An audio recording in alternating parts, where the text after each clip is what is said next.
السلام علیکم ورحمۃ اللہ وبرکاتہ۔ الحمد للہ وکفى وسلام علی عباده الذین اصطفى، اما بعد فاعوذ باللہ من الشیطان الرجیم، بسم اللہ الرحمن الرحیم۔ عن عائشة رضی اللہ تعالی عنہا قالت قال رسول اللہ صلی اللہ علیہ وسلم ان الشمس والقمر آیتان من آیات اللہ، رواہ البخاری کتاب الجمعہ۔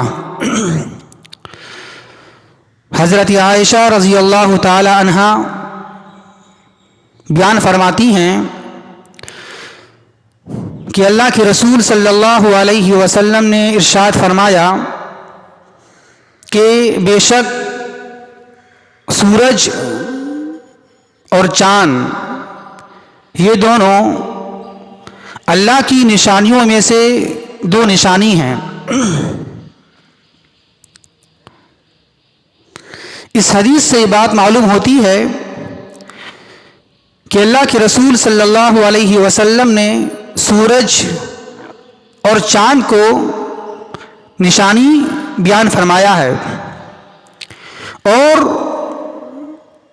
سورج گرہن اور چاند گرہن ہونے کو اس حدیث میں اللہ کے رسول صلی اللہ علیہ وسلم نے اللہ کی نشانی قرار دیا گیا ہے۔ ماہر فلکیات کے مطابق آج 21 جون 2020 بروز اتوار نیوز میں یہ بات بتائی جا رہی ہے کہ آج 10:12 پر ہندوستان میں سورج گرہن ہوگا۔ تو اس تعلق سے شریعت دین اسلام کیا رہنمائی کرتی ہے، ہمیں یہ دیکھنا ہے۔ جیسا کہ آپ نے ابھی جانا کہ سورج گرہن اور چاند گرہن ان دونوں کا ہونا یہ اللہ کی نشانیوں میں سے دو نشانی ہے۔ سورج گرہن اور چاند گرہن جب ہوتا ہے تو کیوں ہوتا ہے، اس کی وجہ کیا ہے، اس کی حکمت اور مصلحت کیا ہے؟ تو اللہ کے نبی صلی اللہ علیہ وسلم اس کی حکمت، اس کی مصلحت بیان فرماتے ہیں۔ بخاری کی حدیث ہے، اللہ کے نبی صلی اللہ علیہ وسلم نے ارشاد فرمایا کہ وَلَكِنَّ اللَّهَ يُخَوِّفُ بِهِمَا عِبَادًا، کہ اللہ تبارک و تعالی ان دونوں کے ذریعے یعنی سورج گرہن اور چاند گرہن کے ذریعے اپنے بندوں کو ڈرانا چاہتا ہے، دھمکانا چاہتا ہے، نصیحت دلانا چاہتا ہے، کچھ سمجھانا چاہتا ہے۔ تو ہمیں چاہیے کہ ایسی حالات میں جب سورج گرہن ہو یا چاند گرہن ہو تو ہمیں ایسی حالات میں اللہ سے ڈرنا چاہیے، اور ایسی حالات میں نیک اعمال کرنا چاہیے۔ وہ نیک اعمال کیا ہیں؟ نماز، ذکر، دعا، تکبیرات، توبہ استغفار، صدقات و خیرات ایسی حالات میں کرنا چاہیے۔ جیسا کہ بخاری مسلم کی حدیث ہے، حضرت عائشہ رضی اللہ تعالی عنہا بیان فرماتی ہیں کہ اللہ کے رسول صلی اللہ علیہ وسلم نے ارشاد فرمایا کہ فَإِذَا رَأَيْتُمْ ذَلِكَ فَادْعُوا اللَّهَ وَكَبِّرُوا وَصَلُّوا وَتَصَدَّقُوا۔ اللہ کے نبی صلی اللہ علیہ وسلم بیان فرماتے ہیں کہ جب تم دیکھو، یعنی جب تم سورج گرہن اور چاند گرہن کے آثار دیکھو، اس سے یہ علماء استدلال کرتی ہیں کہ جب سورج گرہن اور چاند گرہن کے آثار نظر آئیں تب تب کرنا ہے. لیکن صرف سورج گرہن ہو، چاند گرہن ہو، لیکن اس کے آثار نظر نہ آئیں، بدلی نہ ہو یا کالا پن دکھائی نہ دے، تب آپ کو نماز نہیں پڑھنی ہے.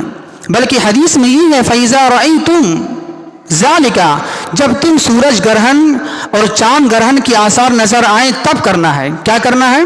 آگے اللہ کے نبی صلی اللہ علیہ وسلم بیان فرماتی ہیں کہ فَدْعُوا اللَّهَ، ایسی حالات میں فَدْعُوا اللَّهَ، اللہ سے دعا کرنا ہے، ذکر و اذکار کرنا ہے، وَكَبِّرُوا، تکبیرات پڑھنا ہے، اور کیا کرنا ہے؟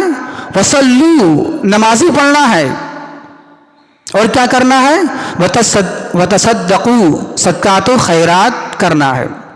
تو معلوم یہ ہوا ایسی حالات میں جب سورج گرہن ہو جائیں اور چاند گرہن کے آثار آپ کو نظر آئیں، بدلی ہو جائے، تب آپ کو نیک اعمال انجام دینا ہے.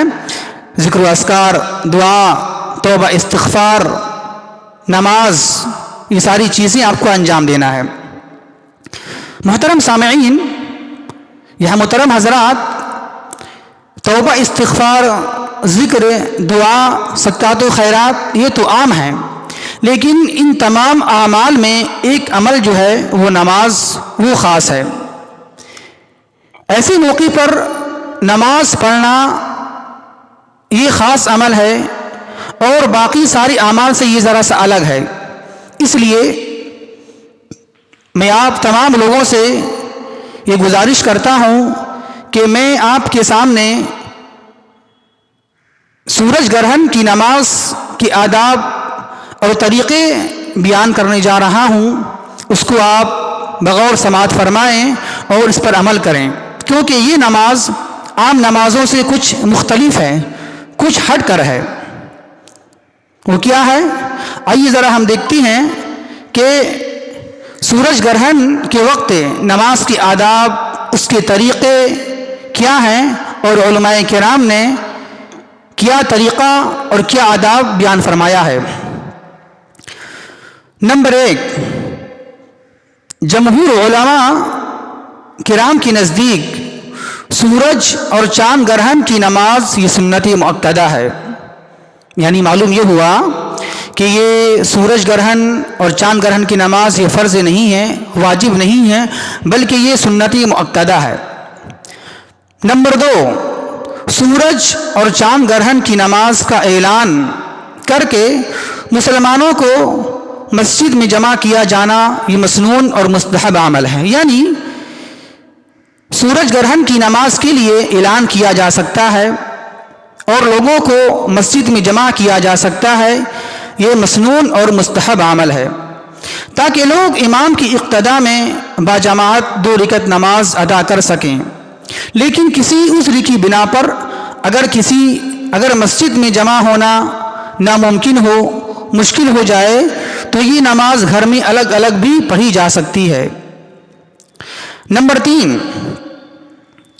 اس نماز کا طریقہ یہ ہے کہ تکبیر تحریمہ کے بعد اور دعائے ثنا پڑھیں، پھر اس کے بعد سورہ فاتحہ پڑھیں، اس کے بعد امام کسی لمبی سورت کی تلاوت کرے، اس کے بعد سارے لوگ امام کی اقتداء میں امام کی پیچھے میں رکوع کریں. یعنی قرأت کو لمبی کرنی ہے، سورہ فاتحہ کے پڑھنے کے بعد قرأت کو لمبی کرنی ہے، پھر اس کے بعد رکوع کریں اور رکوع بھی لمبی ہونی چاہیے. پھر اس کے بعد رکوع سے کھڑے ہونے کے بعد پھر لمبا قیام کریں اور قیام کرنے کے بعد ربنا ولک الحمد حمدا کثیرا طیبا مبارکا فیہ، یہ آپ کو رکوع سے کھڑے ہونے کے بعد بولنا ہے. لیکن آپ کو قوما میں جانے کے بعد، یعنی رکوع سے کھڑے ہونے کے بعد آپ کو سجدہ میں نہیں جانا ہے، بلکہ پھر سے آپ کو ہاتھ باندھ کر قرأت شروع کر دینا ہے اور یہ قرأت لمبا کرنا ہے. یعنی معلوم یہ ہوا کہ سورج گرہن کی نماز 2 رکعت ہے اور ہر رکعت میں 2 رکوع ہے. پہلی رکعت میں سورہ فاتحہ کہ پڑھنے کے بعد لمبی قرأت کرنا ہے، لمبی قرأت، پھر اس کے بعد رکوع کرنا ہے اور رکوع بھی لمبی کرنا ہے، پھر اس کے بعد جب رکوع سے کھڑے ہوں گے تو ربنا ولک الحمد یہ پڑھنے کے بعد پھر آپ کو قرأت شروع کر دینا ہے اور لمبی قرأت کرنا ہے، لیکن پہلی والی قرأت سے ذرا سا کم کرنا ہے، پھر اس کے بعد آپ کو پھر رکوع کرنا ہے، لیکن یہ دوسرا رکوع پہلے رکوع سے ذرا کم ہوگا، پھر اس کے بعد آپ 2 سجدے کریں گے، پھر اسی طریقے سے جب کھڑے ہوں گے آپ دوسری رکعت کے لیے تو آپ سورہ فاتحہ کی تلاوت کریں، پھر اس کے بعد لمبی قرأت کرنا ہے، لیکن پہلی رکعت میں جو قرأت کی ہے اس سے ذرا سا کم کرنا ہے اور ہلکا کرنا ہے، پھر اس کے بعد آپ رکوع میں جائیں گے اور رکوع بھی اس میں لمبا کرنا ہے، لیکن پہلے والے رکوع سے ذرا سا کم کرنا ہے اس میں، پھر اس کے بعد آپ رکوع سے کھڑے ہوں گے، ربنا ولک الحمد حمدن کثیرن طیبا مبارکن اس کو بولنا ہے، پھر یہ بولنے کے بعد آپ کو سجدے میں نہیں جانا ہے بلکہ آپ کو پھر سے قرأت شروع کر دینا ہے اور لمبی قرأت کرنا ہے، لیکن پہلی والی قرأت سے ذرا سا کم کرنا ہے، پھر اس کے بعد پھر آپ کو رکوع جانا ہے اور رکوع بھی ذرا سا اس میں لمبا کرنا ہے، لیکن پہلی والی رکعت کے رکوع سے ذرا سا اس میں ہلکا اور کم کرنا ہے، پھر اس کے بعد آپ رکوع سے اٹھیں گے، ربنا ولک الحمد حمدن کثیرن طیبا مبارکن فی، پھر اس کے بعد اب بول کر سجدے میں چلے جائیں گے، 2 سجدہ کریں گے، پھر اس کے بعد آپ سلام پھیر دیں گے۔ تو یہ طریقہ ہے سورج گرہن کی نماز کا 2 رکعت۔ تو خلاصہ کلام معلوم یہ ہوا کہ سورج گرہن کی نماز 2 رکعت ہے اور ہر ایک رکعت میں 2 رکوع ہے۔ تو یہ ہے اس طریقے سے نماز کی ادائیگی کرنا ہے۔ نمبر 4، سورج اور چاند گرہن کی نماز میں اذان اور اقامت نہیں ہے، اس میں اذان نہیں دی جائے گی اور نہ اقامت کہی جائے گی۔ نمبر 5، خواتین بھی سورج گرہن کی نماز مردوں کے ساتھ پڑھ سکتی ہیں۔ صحیح بخاری میں حضرت عائشہ رضی اللہ تعالی عنہا اور حضرت اسماء رضی اللہ تعالی عنہما کہ رسول اللہ صلی اللہ علیہ وسلم کے ساتھ یہ بات ثابت ہے، اس میں موجود ہے کہ ان دونوں نے سورج گرہن کی نماز پڑھنے کا ذکر آتا ہے۔ امام بخاری رحمۃ اللہ علیہ نے یہ باب قائم کیا ہے، باب صلاۃ النساء مع الرجال فی الکسوف، یعنی عورتوں کا مردوں کے ساتھ سورج گرہن کی نماز ادا کرنا، یہ باب ہے۔ نمبر 6، نماز سے فراغت کے بعد مسجد میں امام کا خطبہ دینا بھی مسنون مستحب ہے، یعنی اگر امام خطبہ دینا چاہے سورج گرہن کی نماز کے بعد تو دے سکتا ہے، یہ مسنون عمل اور مستحب عمل ہے۔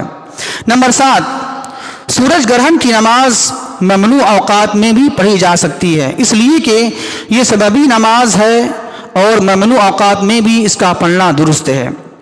تو یہ کچھ سورج گرہن کے آداب اور طریقے تھے۔ ہم اللہ سے دعا کرتے ہیں کہ اللہ تبارک و تعالی ہمیں سورج اور چاند گرہن کی تمام شرعی احکام پر عمل کرنے کی توفیق عطا فرمائے۔ وما توفیقی الا باللہ، والسلام علیکم ورحمۃ اللہ وبرکاتہ۔